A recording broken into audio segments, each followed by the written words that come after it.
कहे खाली बाटे निमन हो अंदर से खोखला बापूरा धन हो बापूरा धन हो बापूरा धन हो। कहे खाली बाटे निमन हो अंदर से खोखला बापूरा धन हो।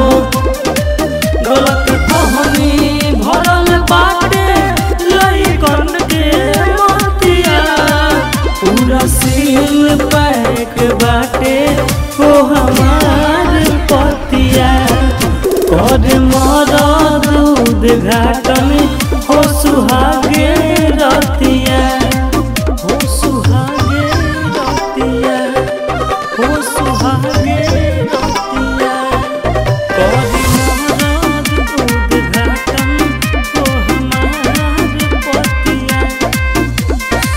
दूसर केहू न फायदा उठाई बनी जे मरद वही के भेटाई। कहाँ से सीखले बारू तू ज्ञान हो हमरा के तनिका सिखा गए जान हो। जब रेडी